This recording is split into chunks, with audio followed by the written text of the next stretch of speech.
forewarned weather with Chief Meteorologist Alana Brophy.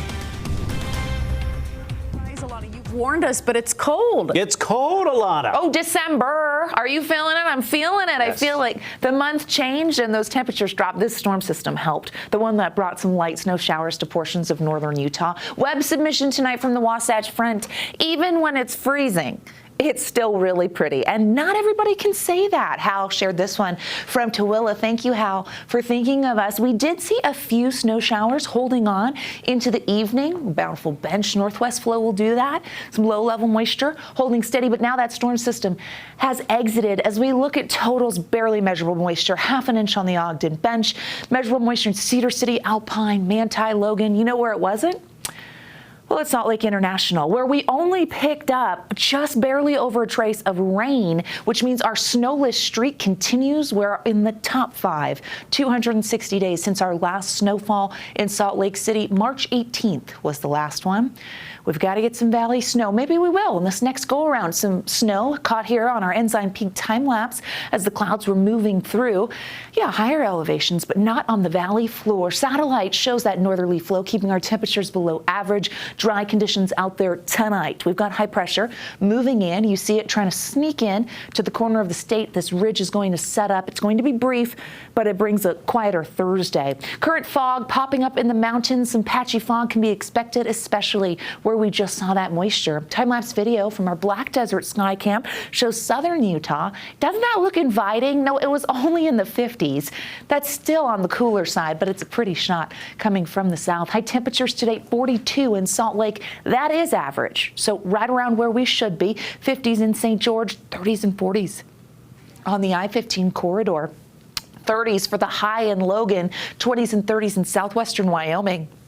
Running below average in several locations. Into tonight, how about some 20s? Tomorrow morning is going to be cold, bundle up, partly cloudy skies. We do see a dry overnight, but as you step out of the house, just be prepared. Any bit of moisture could have frozen over. Don't want you to run into any black ice. Be careful out there. Precip potential holds on only for the state line for our Thursday. As I mentioned, that ridge sets up, but we break it down as early as tomorrow night. Look at our Friday precip potential. Really starts to fill in for northern Utah, especially the mountains. Were you waiting on a winter wallop? Well, this storm could be it, friends, because as we look at the upper level futurecast, it shows our exiting low that brought those spotty snow showers and that northerly flow keeping us on the colder side with below average temperatures expected in a few locations for tomorrow. As we get into tomorrow night and early Friday morning, we get a low moving through. Our next storm system has an atmospheric river connection, so some tropical moisture moving in. So this is an interesting one. It's going to start as snow in our valleys, but then change over to rain. Our mountains are going to get heavy, wet, dense snow from this storm system, and we're looking at periods of precipitation through early Sunday morning. Okay, this is going to be decent for the northern mountains here. We're looking at some heavy snowfall at times, and in our valleys, we're going to switch over to rain pretty quickly, so not a lot of snow expected. Quieter conditions as we head into early next week with that high pressure driving the bus. Looks like it won't totally stay stagnant, though. We'll keep an eye on it.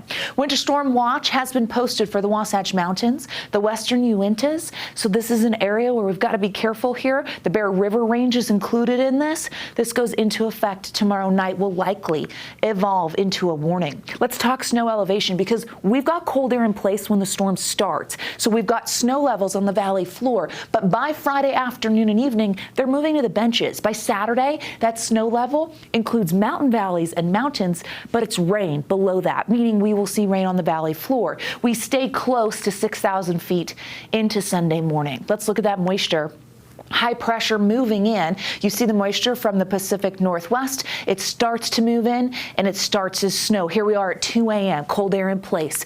We start to see the snow level rise, and that goes to rain in our valleys, snow in our mountains. It persists. Heaviest precip window Friday into Saturday, and then we start to see spottier activity, but we stay with that moisture into Sunday morning. How much?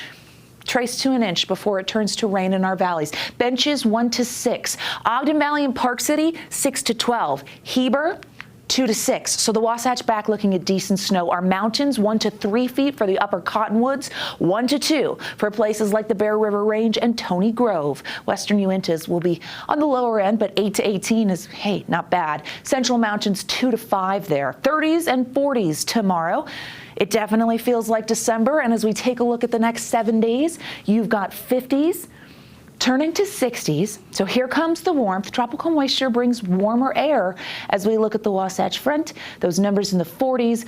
Snow turning to rain on Friday, rain on Saturday. Isolated showers could linger as temperatures will be in the 40s. We're keeping our eye on next Wednesday. So another storm moving in. Your Thursday looks dry for a bulk of the day. Sports with Sports Director Dana Gree is up next.